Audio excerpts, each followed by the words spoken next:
हम different colleges के, secondary के कॉलेजेस के जो है वो 2024 के सेकेंडरी केमिस्ट्री के एमसीक्यूज़ को डिस्कस करेंगे। अब वैसे तो 10-15 कॉलेज के पेपर मैंने जमा किए हैं, लेकिन हम सारे तो नहीं कर सकेंगे, 2-3 कॉलेज को देख लेते हैं। तो ये गवर्नमेंट कॉलेज फॉर नाज़िमाबाद जो है वो इसके पेपर है सेकेंड ईयर केमिस्ट्री का। तो उसके एमसीक्यूज़ है, बस वो सॉल्व करेंगे, उसको एक्सप्लेन कर दूंगा। जो आपको आता है वो आप बता दीजिएगा, जो मुझे आता होगा मैं बता दूँगा। फर्स्ट एमसीक्यूज़ है the alkali metal gives a yellow colour during a flame test is dash. तो न्यू बुक के अंदर हमारे पास क्या है बेटा, फ्लेम टेस्ट का तस्करा है। ये न्यू बुक सेकंड, ये सब सेकेंडरी के एमसीक्यूज़ हैं। चैप्टर नंबर 1 के अंदर ये फ्लेम टेस्ट कि अल्कली मेटल्स को जब टेस्ट करना होता है तो उसको जलाया जाता है। जलाने पर फ्लेम का एक कलर आता है जिससे हमें पता लगता है कि वो कौन सा मेटल है। ठीक है, तो जब जो सोडियम मेटल है ना, जब उसको जलाया जाता है तो उसका फ्लेम टेस्ट का कलर कैसा आता है भाई, येलो आता है। तो उसका आंसर क्या हो जाएगा हमारा, ए ऑप्शन, सोडियम। तो आगे एक लिस्ट भी होगी, मैं आपको बता दूंगा, जिसमें आप फ्लेम टेस्ट जो है वो आप याद रखेंगे कि किससे कौन सा फ्लेम जो है वो जनरेट होता है। सेकंड एमसीक्यूज़ है, ये तो ओल्ड बुक में भी था, ये आप भी बता सकते हो। Cathode in Castner Kellner cell is dash. Castner Kellner cell पढ़ा है, जिससे हम सोडियम हाइड्रोक्साइड की मैन्युफैक्चरिंग करते हैं। अब उसमें एक एनोड होता है, कैथोड होता है। एनोड जो है वो टाइटेनियम का बना होता है, टाइटेनियम के ब्लॉक्स होते हैं अपर कंपार्टमेंट में, और लोअर कंपार्टमेंट में क्या होता है, एक हमारे पास सर्कुलर स्टील पाइप होती है, और उस स्टील पाइप के अंदर एक लिक्विड फ्लो करवा रहे होते हैं, वो कैथोड होता है। वो क्या होता है, मूविंग मरकरी होता है, मूविंग मरकरी कैथोड। याद आ रहा है? तो आंसर क्या हो जाएगा इसका, सी ऑप्शन हो जाएगा, मर्क्यूरी। समझ गए? थर्ड है the best oxidizing agent among halogens. ये तो एनईडी में भी आता है, सही बोल रहे हो। या SF2 फ्लोरीन सबसे बेस्ट ऑक्सीडाइजिंग एजेंट होता है, बहुत इंपॉर्टेंट एमसीक्यूज होता है ये। नेक्स्ट है the knocking of internal combustion engine can be reduced by the following petroleum process. आपने पढ़ा होगा उसको ऑर्गेनिक केमिस्ट्री के अंदर के फ्यूल नॉकिंग एक चीज़ होती है ना, स्ट्रेट चेन अल्केन्स जो जलते हैं ना, तो वो बहुत ज़्यादा शोर पैदा करते हैं। रिफाइनिंग नहीं, रिफाइनिंग में तो हम पेट्रोलियम में से फ्रैक्शंस को अलग करते हैं।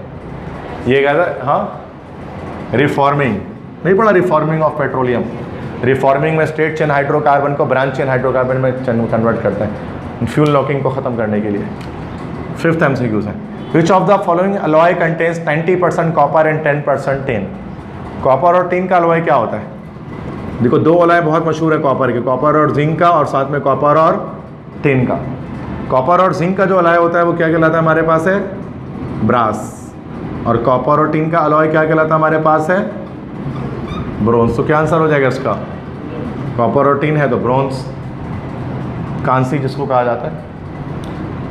6 the important source of naturally occurring compounds of carbon. मतलब कार्बन के कंपाउंड्स सबसे ज़्यादा कहाँ से आपको मिलते हैं, इंपॉर्टेंट सोर्स क्या है उसका, पेट्रोलियम, प्लांट्स, रॉक सॉल्ट, सी वाटर। सबसे ज़्यादा आपको कहाँ से मिलते हैं कार्बन कंपाउंड? प्लांट से मिलता है, रॉक सॉल्ट से। दिमाग ख़राब हो गया, रॉक सॉल्ट तो नमक है, NaCl निकलेगा। इसका पेट्रोलियम आंसर होगा। पेट्रोलियम से सबसे ज़्यादा निकलता है बेटा, 5500 प्लस हाइड्रोकार्बन जनरेट करता है ये। पेट्रोलियम में सबसे ज़्यादा जो है वो ऑर्गेनिक कंपाउंड्स निकलते हैं। 7वां है isomerism which involves compounds having the same molecular formula but different functional group are called dash isomerism. Isomerism के टाइप्स पढ़ी होंगी आपने, chain isomerism, position isomerism, functional group isomerism, metamerism. तो अगर दो कंपाउंड्स का फार्मूला सेम है लेकिन स्ट्रक्चर अलग है, चूँकि फंक्शनल ग्रुप अलग है, तो कौन सा आइसोमेरिज्म कहलाता है? ये नाम में लिखा हुआ है। और चूँकि यहाँ पर फंक्शनल ग्रुप आ गया ना भाई, डिफरेंट फंक्शनल ग्रुप, तो ये हमारा हो गया फंक्शनल ग्रुप आइसोमेरिज्म। जब फंक्शनल ग्रुप चेंज होगा तो फंक्शनल ग्रुप आइसोमेरिज्म होगा।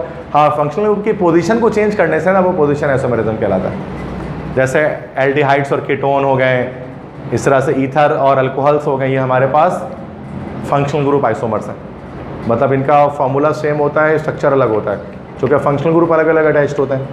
तो आइसोमेरिज्म में टाइप नहीं पढ़ी आप लोगों ने, chain isomerism, position isomerism, functional group isomerism. अब वो हो जाएगा, देख रहा अभी तो मैं चेक कर रहा हूँ आपको आता कितना, चेक तो कर लें। क्वेश्चन 8 है among the following the compound that can be most readily sulfonated is dash। In 4 compound में से सबसे ज़्यादा तेज़ी के साथ सल्फोनेशन किसकी हो सकती है? अब बेटा सल्फोनेशन किसे कहते हैं? देखो बेंजीन रिंग लिया आपने, ये बेंजीन है ना भाई।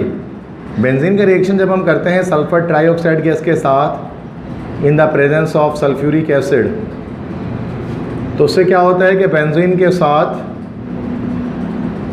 SO3H अटैच हो जाता है। याद है कुछ ऐसा? इसको कहा जाता है बेंजीन सल्फोनिक एसिड। इसी को हम लोग कहते हैं बेंजीन सल्फोनिक एसिड कहलाता है ये हमारे पास। ठीक है बेटा,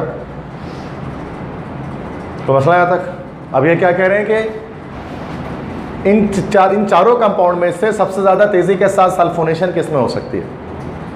अब देखो बेंजीन के साथ ना, अब हमने पढ़ा होगा आपने activating group, deactivating group.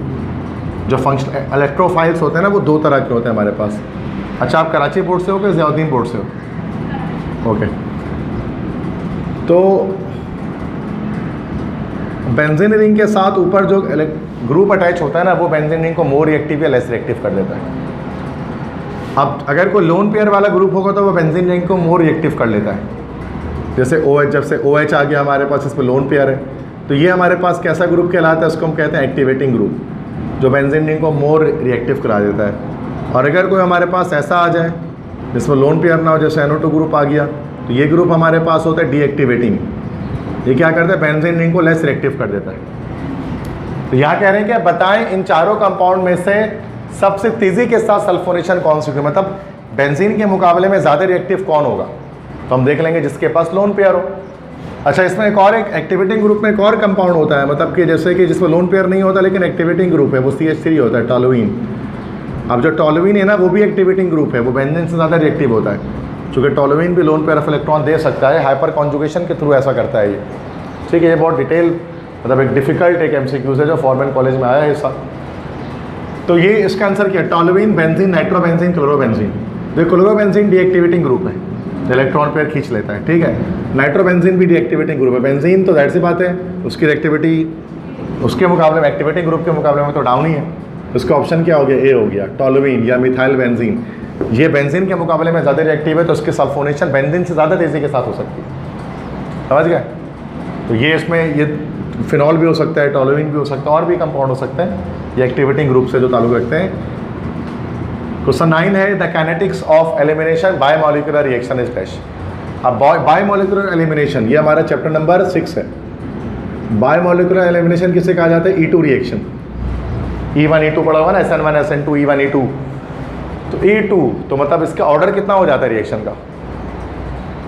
E2 मतलब सेकंड ऑर्डर, E1 मतलब फर्स्ट ऑर्डर। तो क्या आंसर हो जाएगा इसका?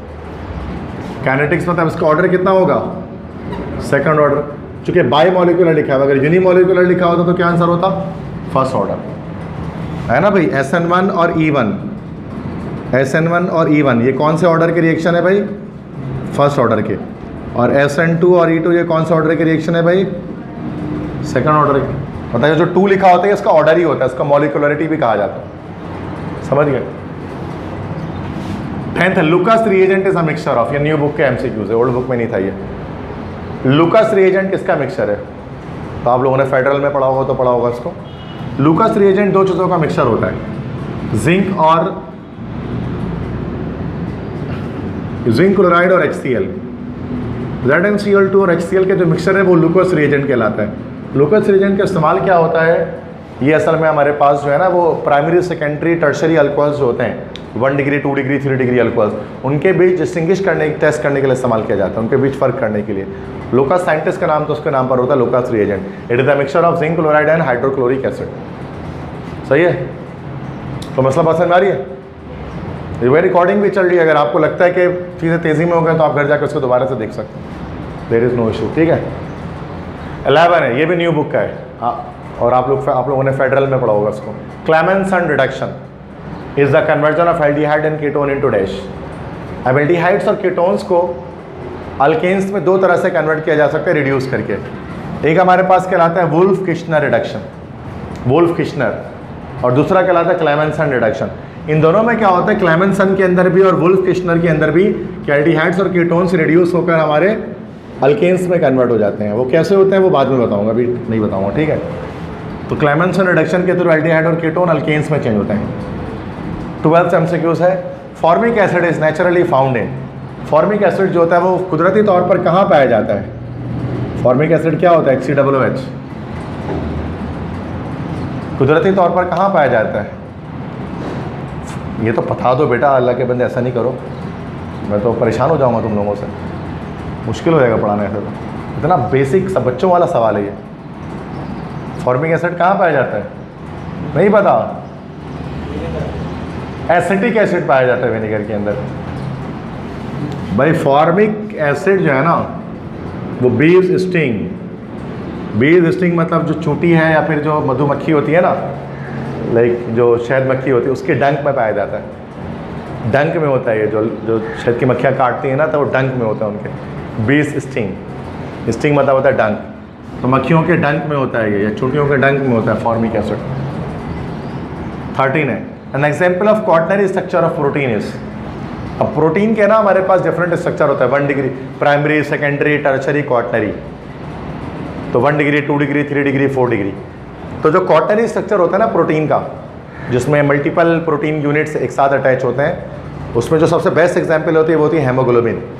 तो अगर हेमोग्लोबिन होगा तो भाई आंसर करेक्ट होगा। तो है यहाँ पर कहीं जो बी में हेमोग्लोबिन रेड ब्लड सेल्स के अंदर होता है ना, RBCs के अंदर, तो वो क्वाटरनरी प्रोटीन होता है असल में, एक तरह क्वाटरनरी स्ट्रक्चर होता है वो। 14 है, drugs that lower the body temperature to normal. ये भी न्यू बुक के MCQs है। वो तमाम दवाइयाँ जो आपके बुखार को दूर करती हैं, जो आपका बुखार भगाती हैं आपके जिस्म से। एंटीबायोटिक बुखार नहीं भगाती है, क्या हो गया? जेरोसिम को भगाती है।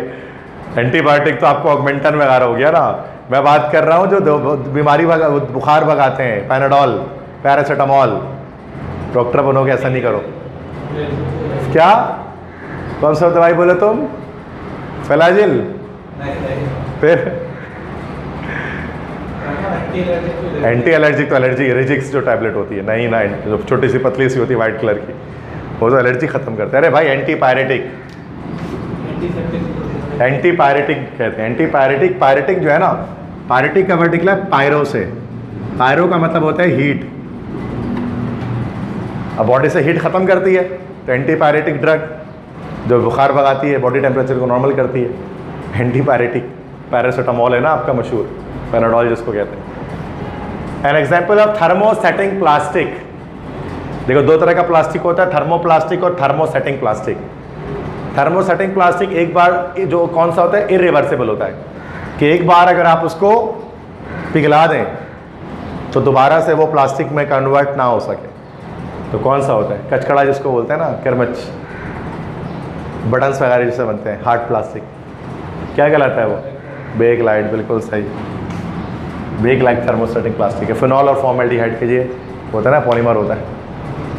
क्लियर है? तो ये 17 MCQs होता है ना, 2 और आएंगे शायद आगे। तो अगलो तुम्हारे को 60% तो लाना ही है ना सेकेंडरी में, इतना तो कर लो। 16 है, the region of sphere which extend from 11 kilometre to 50 kilometre from our earth. ये भी न्यू बुक के MCQs है, ओल्ड बुक में था ही नहीं। जो इम्प्रूवर है ना उनको देखना पड़ेगा सही से। तो ये 16 MCQs, ये चैप्टर नंबर 12 से, नहीं 12 से, एनवायरमेंटल केमिस्ट्री से। तो इसमें लेयर्स ऑफ एटमॉस्फेयर पढ़े होंगे ना आपने। जैसे हमारा अर्थ है, उसके गिर्द लेयर पड़ी थी, first layer, second layer, third layer, fourth layer, है ना। पहली लेयर ये क्या कहलाती है? ट्रोपोस्फीयर। दूसरी लेयर क्या कहलाती है? स्ट्रेटोस्फीयर। तीसरी लेयर क्या कहलाती है? मीजोस्फीयर। चौथी लेयर क्या कहलाती है?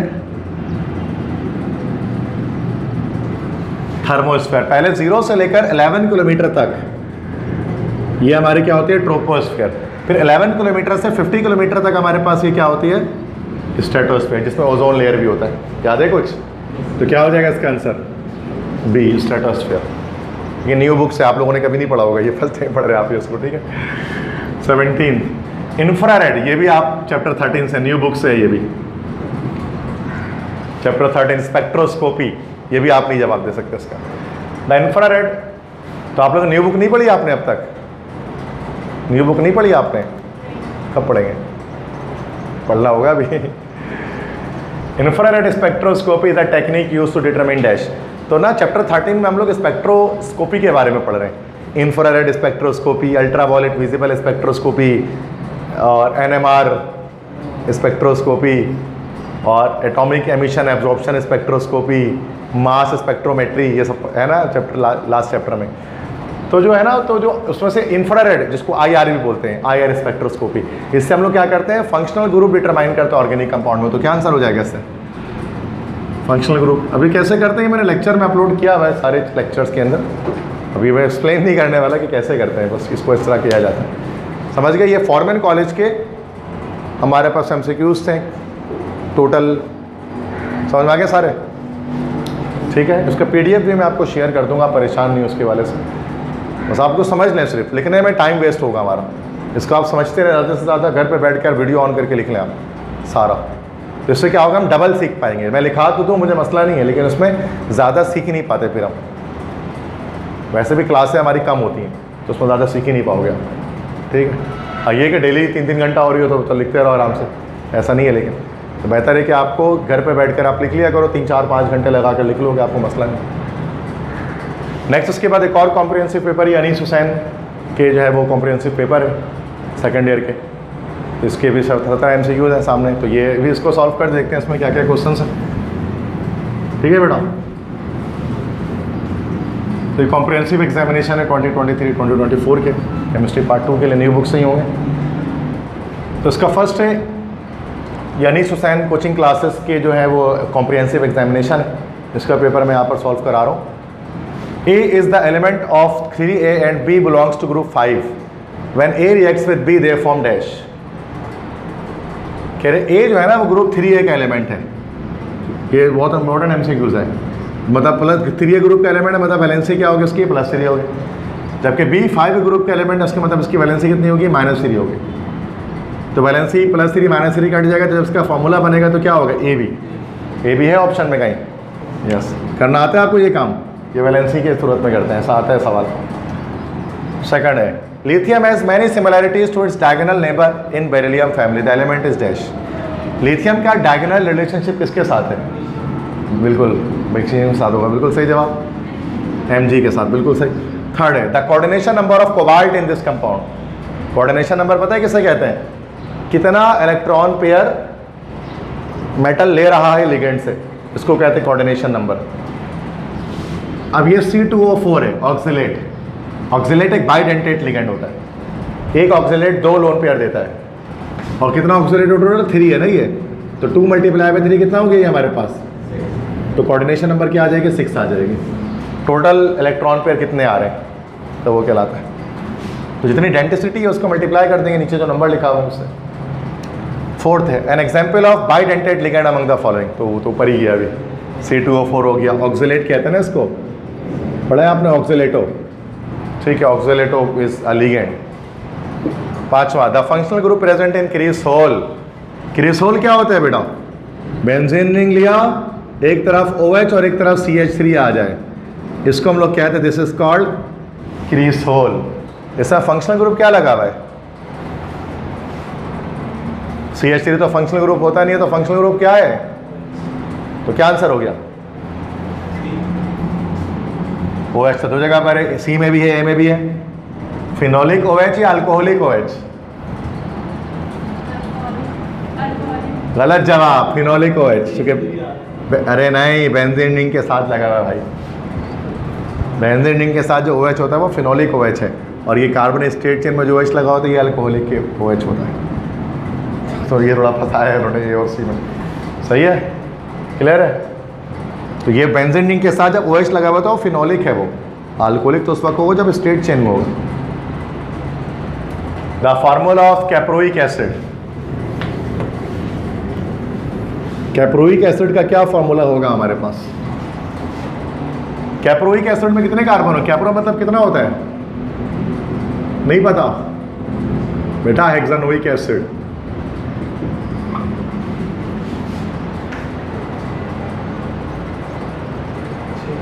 छः होता है ना कैप्रो का मतलब, form acid propion butyr valer Caprio.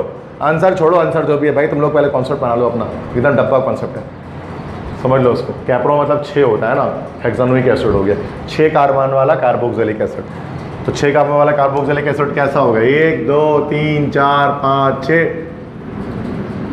यही होगा। इसी तरह से होगा ना भाई। अब देख लो कहाँ पर 6 कार्बन कहाँ पर दिख रहे हैं नीचे? 2 3 4 गलत, 1 2 3 गलत, 3 4 5 गलत, जो भी हो यही सही होगा, 6 ही होंगे उसमें। 6 कार्बन है, कैप्रोइक एसिड हो गया, सही है। उसके बाद क्वेश्चन देखो, क्वेश्चन 7, ये भी न्यू बुक्स है। The number of 5 membered and 6 membered rings in carbon 60 buckyball are respectively dash. अब बकीबॉल आपको पता है बेटा, buckyball is one of the allotrope of carbon. Carbon का एलोट्रोप होता है ना बकीबॉल, सुना है बकीबॉल? आर्टिफिशियल एलोट्रोप होता है कार्बन का। इसका है ना एक सॉकर बॉल की तरह एक ना स्ट्रक्चर होता है, फुटबॉल जैसा स्ट्रक्चर होता है, इसके ऊपर बहुत सारे पेंटागन और हेक्सागन जैसे रिंग्स होते हैं। यहाँ पूछ रहे हैं क्या बताएं, 5 मेंबर्ड रिंग कितने हैं और 6 मेंबर्ड रिंग कितने हैं? तो याद रखना पड़ेगा सी ऑप्शन करेक्ट। 12 जो है ना वो हमारे 5 मेंबर्ड रिंग होते हैं, मतलब इस तरह से पेंटागन जैसे, और 20 जो है वो हेक्सागन होते हैं, और सब मिलकर सॉकर बॉल जैसे शेप एक बनाते हैं, सही है। 8th है the general formula of alcohol. ये तो बता ही दोगे, अल्कोहल का जनरल फार्मूला क्या होता है? ABCD, ये बोलो ना ABCD। बी ऑप्शन है बिल्कुल सही। 9th the chlorination of methane is an example of dash.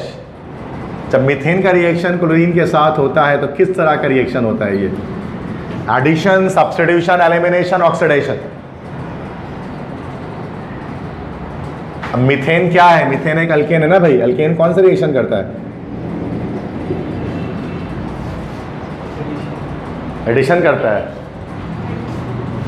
Alkane saturated है, और सैचुरेटेड हमेशा सब्स्टिट्यूशन करता है। इसका पूरा मैकेनिज्म होता है फ्री रेडिकल मैकेनिज्म।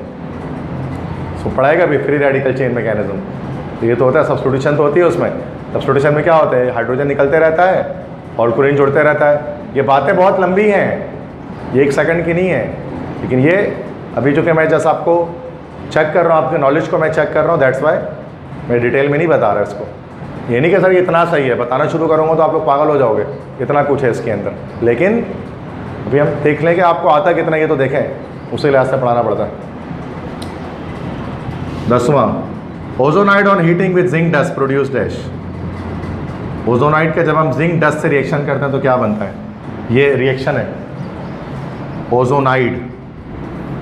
ओजोनाइड किसे कहा जाता है? देखो जब हम इथीन लेते हैं ना, इथीन ले लिया हमने, CH2 डबल बॉन्ड CH2, इसके रिएक्शन जब O3 से करते हैं ना, ओजोन से करते हैं, तो ओजोनोलाइसिस कहलाता है रिएक्शन। ये ओजोनोलाइसिस कहते हैं ना, ओजोन से रिएक्शन हो रहा है O3 से। तो क्या होगा? ये पूरा बॉन्ड ऐसे टूट जाएगा और ऐसे oxygen CH2 oxygen oxygen CH2 ऐसे एक कंपाउंड बन जाएगा। इस कंपाउंड को कहा जाता है क्या बेटा? ओजोनाइड। जब ये ओजोनाइड अनस्टेबल कंपाउंड जब जिंक से रिएक्शन करेंगे तो क्या होगा? यहाँ से ये बॉन्ड टूटेगा, जिंक ऑक्सीजन के साथ निकल कर क्या बना लेगा? Zinc oxide. फिर ये पूरा बॉन्ड इधर से टूटेगा, ये पूरा बॉन्ड इधर से टूटेगा, तो CH2O CH2O, मतलब 2 फॉर्मल्डिहाइड के मॉलिक्यूल हमारे पास यहाँ पर जनरेट हो जाएंगे। तो जब भी ओजोनाइड का जिंक से रिएक्शन होता है तो क्या बनता है? फॉर्मल्डिहाइड है ये। तो आंसर क्या आ जाएगा हमारा? एल्डिहाइड प्रोड्यूस होता है। तो ये ओजोनोलाइसिस कहलाता है, इथीन की ओजोनोलाइसिस, न्यू बुक का रिएक्शन है ये। और ये PMDC सिलेबस के अंदर भी है सारा, ठीक है? तो आपको करना ही पड़ेगा आपको ये सब MBBS के लिए। Next Grignard reagent reacts with ketone to give dash. बहुत आसान MCQs है। ग्रिग्नार्ड रिएजेंट जब 1 डिग्री अल्कोहल से रिएक्शन करता है, सॉरी फॉर्मल्डिहाइड से रिएक्शन करता है तो 1 डिग्री अल्कोहल बनाता है। एसिटाल्डिहाइड से करता है तो 2 डिग्री बनाता है, और कीटोन से बनता है तो क्या बनाता है? कौन सा अल्कोहल बनाता है? 3 डिग्री अल्कोहल बनाता है। तो क्या आंसर हो जाएगा इसका?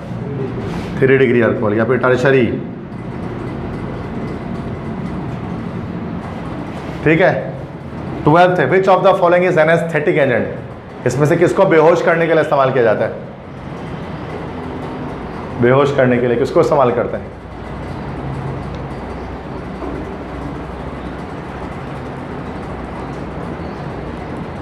हाँ जी,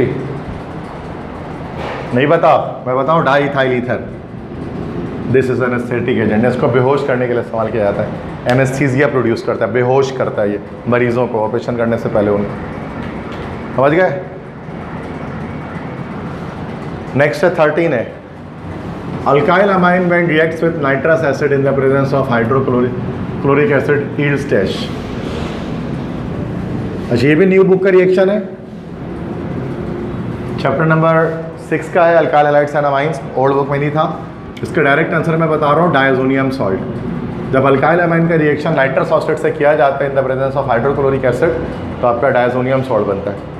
तो ये कॉम्प्लेक्स रिएक्शन है, तो जब मैं उसको एक्सप्लेन करूँगा चैप्टर को तो उस वक्त बताऊँगा। Next, Clemmensen reduction is the conversion of aldehyde in ketone, अभी बताया था दोबारा, एल्केन आंसर हो जाएगा ना इसका, अभी उसमें फॉर्मन कॉलेज में भी आया था ये एमसीक्यूज।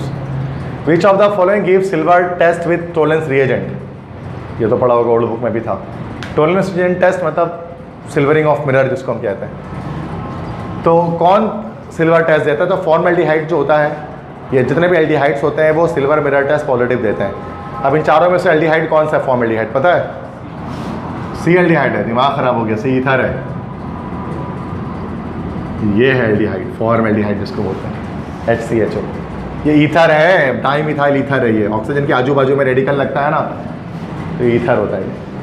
और एल्डिहाइड्स होता है ना, वो ये होता है, पढ़ा है कभी एल्डिहाइड के बारे में? कार्बोनाइल ग्रुप के साथ हाइड्रोजन लगता है। 16th है, this is animal starch. Animal starch क्या है? ये तो बायो का सवाल है। ग्लाइकोजन, बिल्कुल सही। कहाँ स्टोर होता है ये? लिवर में स्टोर होता है ना, ये एनर्जी प्रोवाइड करता है फास्टिंग पीरियड में।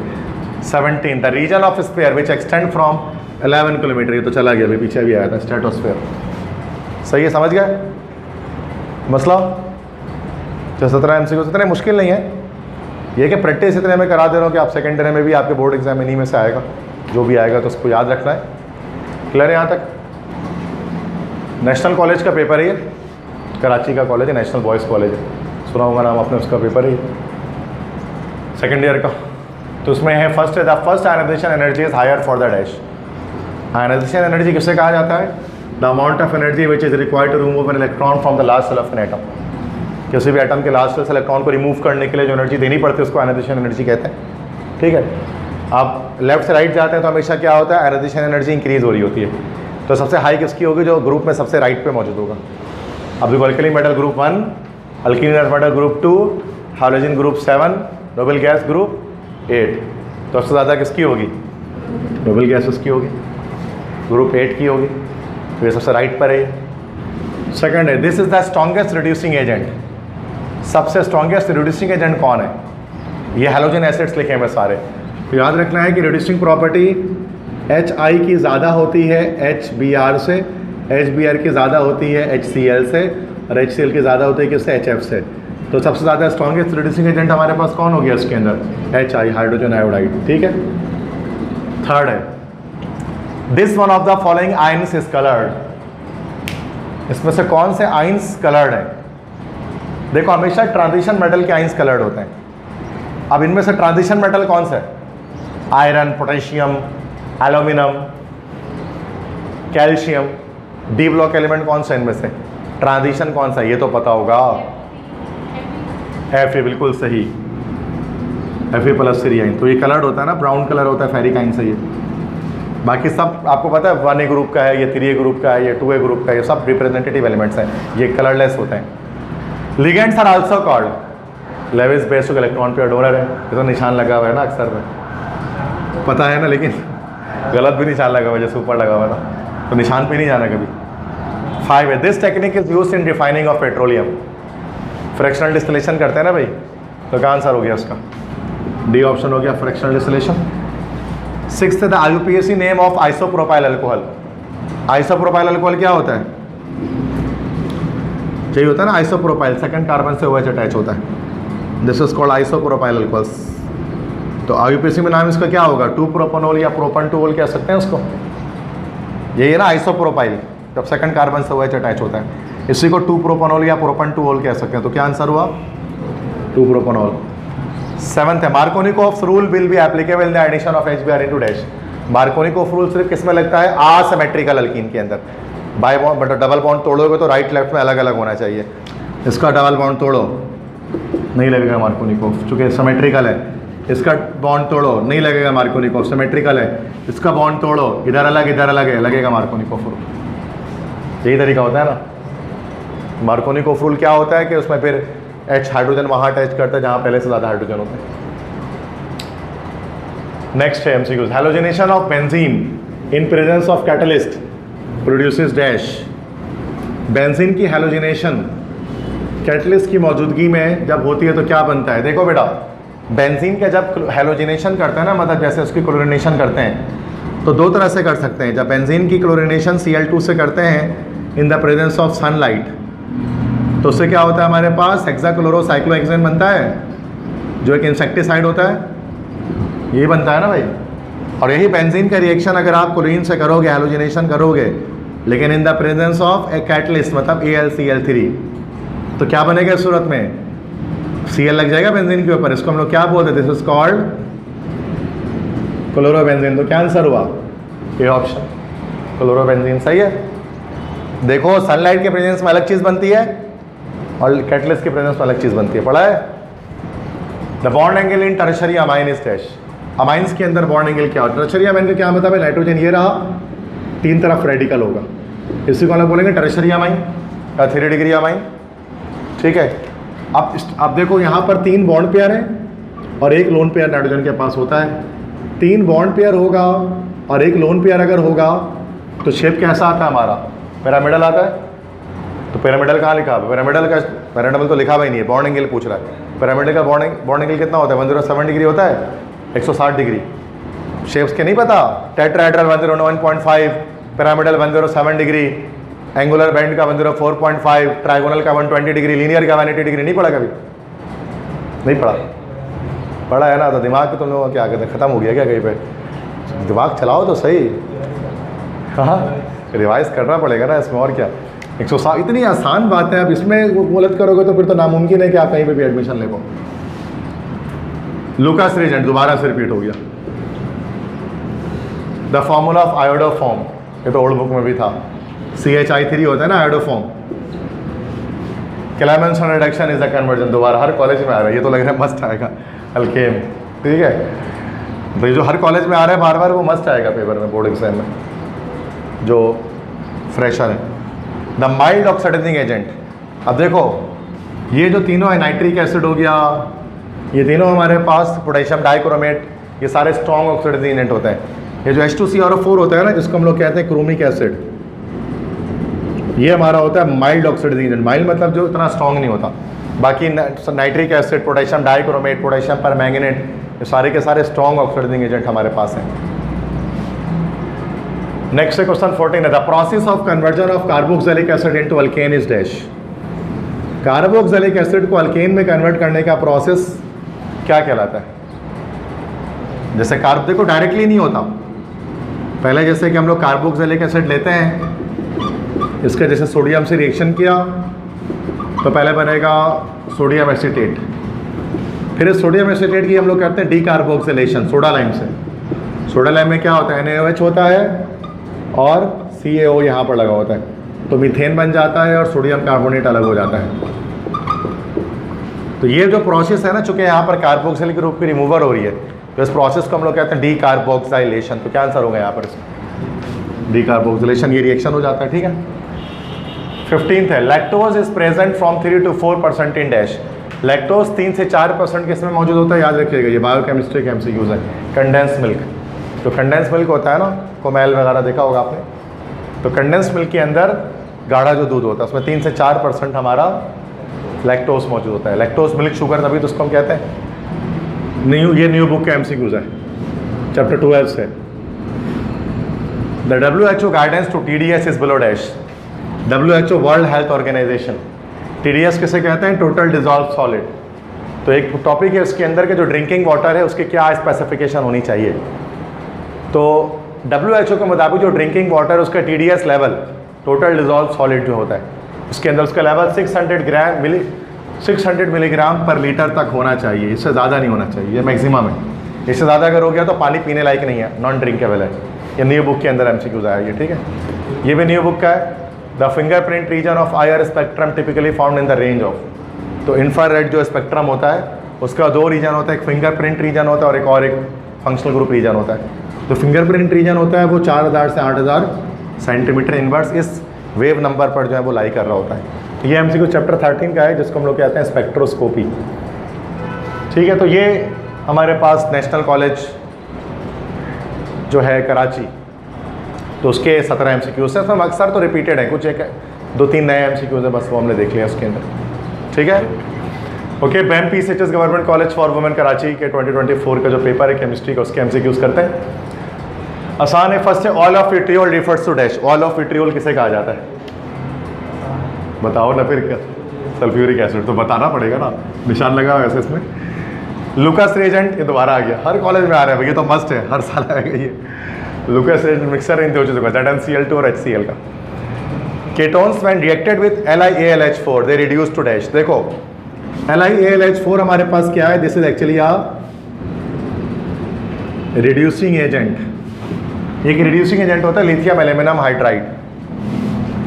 तो याद रखो कि जब अल्कोहल्स को जब ऑक्सीडाइज किया जाता है ना, अल्कोहल को जब ऑक्सीडाइज करते हैं तो वो बन जाता है हमारा एल्डिहाइड, और 1 डिग्री अल्कोहल को, और ये 2 डिग्री अल्कोहल का जब ऑक्सीडाइज करते हैं तो ये क्या बन जाता है हमारा कीटोन। अब इसी का रिवर्स रिडक्शन कहलाएगा। एल्डिहाइड की जब रिडक्शन की जाती है तो क्या बन जाता है 1 डिग्री अल्कोहल, और कीटोन की जब रिडक्शन की जाती है तो ये वापस आएगा, क्या बन जाएगा 2 डिग्री अल्कोहल। 2 डिग्री अल्कोहल का हम लोग सेकेंडरी अल्कोहल भी कह सकते हैं। तो क्या आंसर हो जाएगा? ये ऑप्शन सेकेंडरी अल्कोहल। ये रिवर्स है, रिवर्स जा रहे हैं, मतलब रिडक्शन कर रहे हैं, क्योंकि ये जो है ना रिड्यूसिंग एजेंट है तो रिड्यूस करेगा उसको। सही है। Fourth the ligands which forming structures with central atom is dash. Ring structure, तो वो तमाम लिगेंड्स जो रिंग जैसे स्ट्रक्चर बनाते हैं सेंट्रल मेटल एटम के साथ, उनको क्या कहा जाता है? चिलेट। चिलेटिंग एजेंट भी कहते हैं ना इनको। चिलेट जो होते हैं वो ऐसे लिगेंड्स होते हैं जो ring type structure central metal atom के साथ बनाते हैं, मल्टीपल इलेक्ट्रॉन पेयर्स देकर सेंट्रल मेटल एटम को। पांचवा 5D series of outer transition element is dash. देखो आउटर ट्रांजिशन एलिमेंट में 3 सीरीज है, 3D सीरीज है, 4D सीरीज है, 5D सीरीज है। 3D सीरीज शुरू किससे होती है? स्कैंडियम से। ख़त्म किस पर होती है? जिंक पर। 4D सीरीज शुरू होती है एट्रियम से और ख़त्म होती है कैडमियम पर। 5D सीरीज लेंथेनम से स्टार्ट होती है और मरकरी पर ख़त्म होती है। तो क्या आंसर हो जाएगा इसका? C option, lanthanum to mercury. तो 3 सीरीज चलती है ना ट्रांजिशन में, आउटर ट्रांजिशन के अंदर। छठा कैथोड इन कास्टर कहला, ये रिपीट हो गया, mercury. The best oxidizing repeat हो गया, फ्लोरीन। सही है। पता घूम फिर के एमसीक्यू तो आपको पता रिपीट ही होता है, सेकेंड ईयर में तो इतना मसला नहीं होता है। The element which is not used for electroplating is dash. कौन से एलिमेंट को इलेक्ट्रोप्लेटिंग के लिए इस्तेमाल नहीं किया जाता? देखो जिंक प्लेटिंग होती है, गैल्वेनाइजेशन जिसको हम लोग कहते हैं, गैल्वेनाइज्ड आयरन। टिन प्लेटिंग भी होती है, क्रोमियम प्लेटिंग भी होती है, जो क्रोम करते हैं बाइक के साइलेंसर वगैरह में। तो जो नहीं होता वो क्या नहीं होता? ये कभी ज़िंदगी में आपने सुना होगा, मैंगनीज प्लेटिंग नहीं सुना होगा, तो मैंगनीज की प्लेटिंग नहीं की जाती कभी भी। 9th elements of group 1b are called. Group 1b के एलिमेंट्स को और क्या कहते हैं? कॉपर होता है, सिल्वर होता है, गोल्ड होता है, क्या कहलाते हैं ये? Coinage metal. बिल्कुल सही। सिक्के बनाए जाते हैं ना, इससे चांदी, इसमें तांबा है, चांदी है, सोना है, इसके सिक्के बनाए जाते हैं, तो कॉइनेज मेटल्स। क्लियर है। कैटिकॉल और रिसोर्सिनॉल ये दोनों क्या हैं? वैसे तो डाइहाइड्रिक फिनॉल्स है ना ये, कैटिकॉल और रिसोर्सिनॉल। कैटिकॉल क्या होता है? बेंजीन रिंग लिया, एक OH इधर, एक OH इधर। रिसोर्सिनॉल क्या होता है? बेंजीन रिंग लिया, एक OH इधर, एक OH इधर। ये कैटिकॉल है, ये रिसोर्सिनॉल है। यस, पोजीशन आइसोमर होंगे। बिल्कुल सही, चैंपियन हो गया यार तुम तो। ठीक है। 11 the type of coal that is hard and high rank is dash. सबसे हार्डेस्ट कोल बोलो, सही बोलो, anthracite. Well done. 12 super glue, ये चैप्टर 11 आ गया। सुपर ग्लू का केमिकल नेम क्या है? नहीं, पॉलीविनाइल एसीटेट। ये सुपर ग्लू होता है ना, बल्कि नहीं, गलत बोल दिया मैंने, sorry. Cyanoacrylate. Super glue क्या होता है? जो आपका एल्फी हो, एल्फी देखा है? एल्फी, एल्फी को कहते हैं ना सुपर ग्लू। तो केमिकली उसके अंदर क्या होता है, साइनो एक्रिलेट होता है, कि एल्फी का जो है ना वो फार्मूला है, ठीक है। जिस पे हवा लगती है तब जाकर ये रिएक्शन करता है, और एल्फी के डब्बे के अंदर चूँकि हवा नहीं होती, दैट्स वाई एल्फी अपने बोतल में नहीं चिपकता। पूछता है ना लोग सर सवाल, ये एल्फी अपने बोतल में क्यों नहीं चिपकता, क्योंकि हवा नहीं है उसके अंदर। Rancidity is a chemical process involving, ये चैप्टर 10 से बायोकेमिस्ट्री से। रेंसिडिटी होता है क्या, मक्खन वगैरह बटर वगैरह है ना, कोई डेयरी प्रोडक्ट, अगर आप उसको खुली हवा में छोड़ दो तो क्या होता है, ख़राब हो जाता है, उसमें से स्मेल आनी शुरू हो जाती है। उस प्रोसेस को कहते हैं रेंसिडिटी या रेंसिडिफिकेशन। अभी किस वजह से होती है, दो चीज़ों की वजह से, ऑक्सीडेशन और हाइड्रोलिसिस। पहले ऑक्सीडेशन होती है, फिर हाइड्रोलिसिस होती है, इन दो चीज़ों की वजह से रेंसिडिफिकेशन होती है, ठीक है।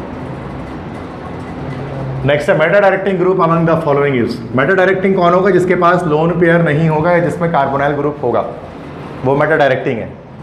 अब देखो, ये भी ऑर्थो पैरा डायरेक्टिंग है, ये भी ऑर्थो पैरा डायरेक्टिंग है, CH3 भी ऑर्थो पैरा डायरेक्टिंग है। NO2 जो है ना, मैंने अभी बताया था लोन पेयर नहीं होता, ये मेटा डायरेक्टिंग होता है। ये आने वाले इलेक्ट्रोफाइल को मेटा पोजीशन पर शिफ्ट करवाता है, जबकि और डीएक्टिवेटिंग ग्रुप भी होता है, अभी हमने पढ़ा था, फर्स्ट पेपर सॉल्व कर रहा था। तो पांचवा है द रेट ऑफ SN, पता नहीं कौन सा है।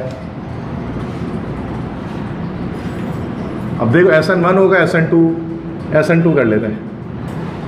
The rate of SN2 mechanism depends upon, अब SN2 आ गया तो दो मॉलिक्यूल पर डिपेंड करेगा, मतलब सबस्ट्रेट पर भी और साथ में जो न्यूक्लियोफाइल अटैक कर उस पर भी। तो क्या आंसर होगा, सी ऑप्शन हो जाएगा, बोथ सबस्ट्रेट एंड न्यूक्लियोफाइल। छठा, ऑक्सीडेटिव क्लेवेज ऑफ 1,2-डायोल occurs in the presence of dash. 1,2-डायोल मतलब इथाइलिन ग्लाइकोल, जैसे CH2 CH2 और OH, ये हमारा इथाइलिन ग्लाइकोल कहलाता है ना, ये इसी को 1,2 डायोल भी कह सकते हैं, जो 2 OH लगा हुआ है। जब इसकी क्लेवेज करनी होती है ना, मतलब इधर से बीच से मॉलिक्यूल को तोड़ना होता है क्लेवेज करने के लिए, तो उसमें हम लोग क्या करते हैं, HiO4, जिसको हम लोग कहते हैं पर आयोडिक एसिड, इस पर आयोडिक एसिड को इस्तेमाल करना होता है। तो क्या ऑप्शन हो जाएगा इसका, डी ऑप्शन हो जाएगा, HiO4। तो पर आयोडिक एसिड क्या करता है, इसकी ऑक्सीडेटिव क्लेवेज करता है, इसको तोड़ता है, फिर बाद में फॉर्मेल्डिहाइड आपके पास बन रहा होता है। 17वां है on reduction of a carbonyl compound by Zinc/Hg and concentrated HCl it is converted into an alkane. अच्छा, अभी मैंने आपको क्या बताया था, एल्डिहाइड्स और कीटोन को रिड्यूस जब हम करते हैं तो अल्केन बनता है। वो दो तरह से हो सकता है, एक वुल्फ किश्नर और एक क्लेमेंसन रिडक्शन, ठीक है। अब Zinc/Hg और कंसनट्रेटेड HCl यूज़ किया जाता है ना, तो ये क्लेमेंसन रिडक्शन होता है। वुल्फ किश्नर में हाइड्राजीन इस्तेमाल किया जाता है। तो Zinc/Hg, जिंक मरकरी का अमेलगम और उसके साथ कंसनट्रेटेड HCl जब लेते हैं ना, तो उस सूरत में जब अल्केन बनता है तो ये कहलाता है क्लेमेंसन रिडक्शन। और यही अगर इसकी जगह पर हाइड्राजीन लिखा हुआ था, हाइड्राजीन, तो सूरत में ये हमारा वुल्फ किश्नर रिडक्शन होता है। न्यू बुक के MCQ से। तो दोनों तरह से अल्केन बनता है। एल्डिहाइड एंड कीटोन वाला जो चैप्टर हमारा है उसके अंदर ये मौजूद है, मिलेगा आपको ये, ठीक है। हो गया 17 MCQ इसके। हाँ बेटा, अल्कीन लिखा हुआ है, सही कर लेते हैं। टॉप का कॉलेज, हाँ अल्केन होगा, टॉप का कॉलेज है ना, गलतियाँ होती हैं, सबसे टॉप का कॉलेज है, ज़्यादा गलती इसमें निकलती है, ठीक है। तो टाइपिंग मिस्टेक है, अल्केन होना चाहिए, अल्कीन तो बनेगा ही नहीं इससे कभी रिडक्शन से। चाहे क्लेमेंसन रिडक्शन करो चाहे वुल्फ किश्नर करो, दोनों सूरतों में आपके पास जो है वो अल्केन ही बनता है, लेकिन वो क्या रिएक्टेंट अलग अलग होता है। क्लेमेंसन में Zinc/Hg के साथ HCl होता है, उसमें हाइड्रोजीन होता है, ठीक है। ठीक है, नेक्स्ट कॉलेज है हमारे पास government degree boys college sector 42 Korangi ढाई। तो उसके केमिस्ट्री सेकेंडरी का पेपर है, इसको सॉल्व करते हैं। MCQ सॉल्व करेंगे। जस्ट फर्स्ट है cathode in Castner Kellner cell is mercury, C option सही है। Coordination number of cobalt in this, दोबारा से आ गया अभी। अच्छा, EN है ना, इथाइलाइन डायमाइन, EN मतलब इथाइलाइन डायमाइन, ये भी क्या होता है, बाइडेंटेट होता है। तो 2 × और ये 3 लिखा हुआ है, 2 × 3 = 6, तो इसका भी कोऑर्डिनेशन नंबर 6 निकल गया। The total number of sigma bond in benzene, no 12, 6 hydrogen वाला भी तो है, 12 है ना टोटल, 12 सिग्मा बॉन्ड्स होता है बेंजीन में। 4 है an example of ambidentate ligand. Ambidentate ligand ये न्यू बुक का टॉपिक है, जिसमें मल्टीपल एटम्स इलेक्ट्रॉन पेयर को डोनेट कर रहे होते हैं एक ही लिगेंड के अंदर। तो इसमें से NO2 है, CO है, CN- है, EDTA है, तो उसमें से कौन सा एम्बीडेंटेट लिगेंड हमारे पास होगा?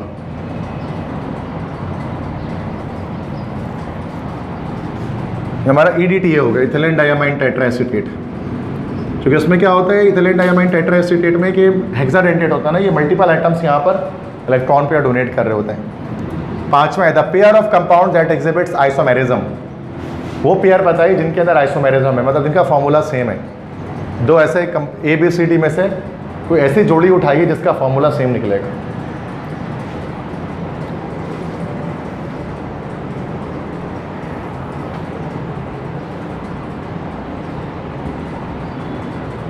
ए तो नहीं हो सकता, उसका फॉर्मूला अलग है, बाकी ढूंढ लेते हैं।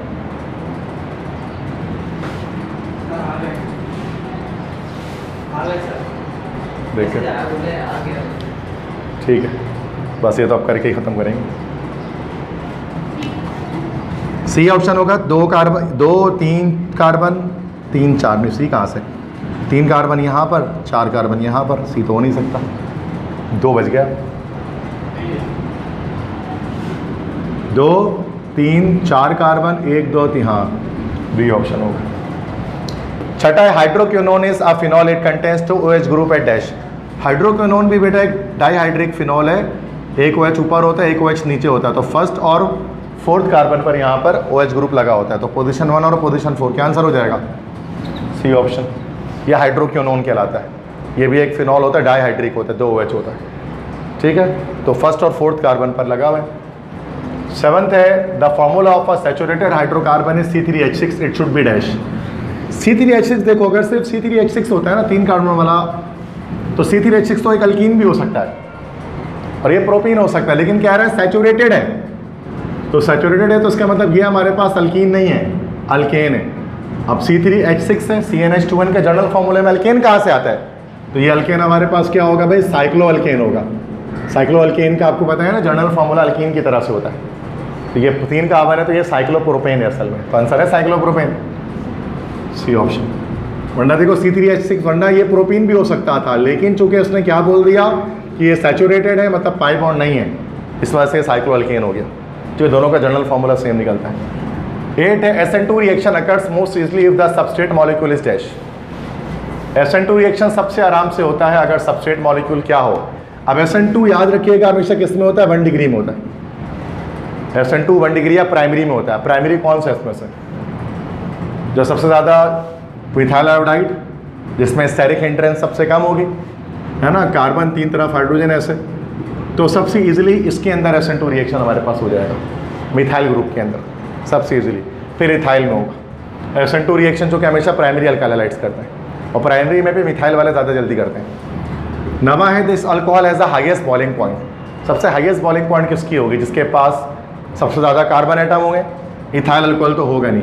अब पेंटाइल पेंटाइल पेंटाइल, जितने ज़्यादा लंबी कार्बन की चेन होती है उतनी ज़्यादा बॉइलिंग पॉइंट होती है। अब देखो एन पेंटाइल में क्या होगा? 5 कार्बन सीधी चेन में होंगे। आइसोपेंटाइल में क्या होगा? 1 कार्बन बाहर होगा ना भाई। और नियोपेंटाइल में क्या होगा? 2 कार्बन बाहर होगा। तो सबसे लंबी चेन किसमें चल रही है तीनों में से? एन पेंटाइल में। एन का मतलब ऑल कार्बन इन चेन, तो सबसे ज़्यादा हाईली बॉइलिंग पॉइंट इसी की आ जाएगी। सही है। सब पहले तो सबसे ज़्यादा कार्बन देखेंगे, उसके बाद सबसे लंबी चेन देखेंगे, इसलिए इथाइल अल्कोहल नहीं हुआ। Clemmensen reduction is a conversion of aldehyde in ketone, ये तो हर बार आ रहा है। Alkane, this compound is formed when sodium acetate is heated with soda lime. ये भी बताया था ना, डीकार्बोक्सिलेशन, अल्केन बन रहा था उसमें, तो कहाँ हो गया आंसर? मीथेन आ जाएगा ना। अभी बनाया था डीकार्बोक्सिलेशन से, सोडा लाइम रिएक्शन जो था। This mineral is considered to be essential for immune system. हमारा इम्यून सिस्टम कौन स्ट्रॉन्ग करते हैं इन चारों में से? आयरन, जिंक, कैल्शियम या मैग्नीशियम? कैल्शियम तो हड्डी के लिए होता है बेटा। आयरन है ना, इम्यून सिस्टम बेहतर करता है। Apple a day keeps the doctor away. Iron apple में होता है ना iron. Super glue is commercially named as, ये तो अभी चला गया, साइनोक्रिलेट। एल्फी जिसका बताया था पिछले कॉलेज में भी था। Next, the valence shell electronic configuration of element is 4s2 4p4। It's group and period is dash. 4s2 4p4, तो पीरियड क्या निकल जाएगा? इलेक्ट्रॉनिक सबसे बड़ा नंबर जो है, तो पीरियड कितना? 4 निकल गया 4s2 4p4 से। और ग्रुप क्या निकलेगा? 4 + 2, दोनों को प्लस करो कितना हो जाएगा? 6 से ग्रुप। तो 4th पीरियड और 6 से ग्रुप, कहाँ आंसर होगा? कौन सा आंसर है? 4 4 में 6 से ग्रुप और 4th पीरियड, ये होगा ना, ये होगा ना, ये होगा ना, आता ना निकाला इलेक्ट्रॉनिक कन्फिग्रेशन से ग्रुप पीरियड फाइंड आउट करना, ठीक है। In NMR spectroscopy the hydroxyl proton of ethanol appears as a broad singlet around. ये तो बेटा फुल डट्टे वाला MCQ है, न्यू बुक है, चैप्टर 13 है ये। NMR जब स्पेक्ट्रोस्कोपी करते हैं तो जो हाइड्रोक्सिल प्रोटॉन है OH जो है उस इथेनॉल का, वो ब्रॉड सिंगलेट के तौर पे अपीयर कहाँ होता है। अभी इसकी जब न्यू बुक आप देखोगे ना, उसके अंदर पूरे इस तरह से टेबल बनी हुई है चैप्टर 13 में, देखा ऐसे ही पूरा ग्राफ बना हुआ है। उस ग्राफ के अंदर जो है ना, जैसे OH है ना, OH के B, ये OH है, आप इसमें देखो ये ppm चल रहा है, तो 4 और 5 ppm के बीच में इसकी पीक आ रही है, ऑब्टेन हो रही है, इस वाले ग्राफ में देखो तो उसका आंसर क्या हो जाएगा 4 to 5 ppm। ये याद करने की चीज़ है, ये जो प्रैक्टिकली एक परफॉर्म किया जाता है, आपको याद करना पड़ता है। How many optical isomers are possible for this compound, ये मॉडल पेपर का सवाल है, तो 2 मिनट। How many optical isomers are possible for this, कितने ऑप्टिकल आइसोमर पॉसिबल होंगे। देखो ऑप्टिकल आइसोमर हमेशा 2 ही होते हैं, एक D होता है और एक L होता है। किसी भी कंपाउंड के 2 ही आइसोमर पॉसिबल, एक D और L, तो क्या ऑप्शन हो जाएगा, ये ऑप्शन हो जाएगा। एक डेक्सो रोटेटरी होता है और एक लेवर रोटेटरी होता है, पढ़ेगा इसके बारे में, glucose D, glucose L, dextrorotatory, laevorotatory, नहीं तो पढ़ लेंगे, मसला नहीं है। तो किसी भी कंपाउंड के ना ऑप्टिकल आइसोमर 2 ही पॉसिबल होते हैं, डायरेक्ट भी याद कर सकते हैं, एक D और एक L। लास्ट MCQ से which statement about halogen is correct, halogen के बारे में कौन से स्टेटमेंट करेक्ट है। पहला, chlorine is less reactive than fluorine, fluorine के मुकाबले में क्लोरीन लेस रिएक्टिव है, ये बात तो सही है। Bromine has a lower boiling point than iodine, मतलब पहली बात ही करेक्ट आ गई ना, तो नीचे लिखने की जरूरत है ही नहीं। तो क्या पता, ये अच्छा डी भी मसला है, डी क्या बोल रहा है, हाँ तो क्या पता PCB हो, अब देखना पड़ जाएगा। चलो अब देखते हैं। Bromine has a higher boiling point than iodine, fluorine, chlorine, bromine, iodine, top से बॉटम जाते हैं, बॉइलिंग पॉइंट इंक्रीज होती है। ब्रोमीन की ज़्यादा लोअर बॉइलिंग पॉइंट है आयोडीन से, बिल्कुल सही, उसका मतलब D ही होना चाहिए। तो A और B सही हो गया, 100% C भी सही होगा, कुछ भी लिखा होगा, तो D option correct, all of this सही है। तो जब ऑल ऑफ दीज आता है तो all of the statement are correct लगाना पड़ता है। क्लियर है यहाँ तक बात, ठीक है भाई। तो ये कॉलेज का पेपर भी सॉल्व हो गया, तो ये आपके सेकेंड ईयर में आपको बड़ा हेल्प करेगा।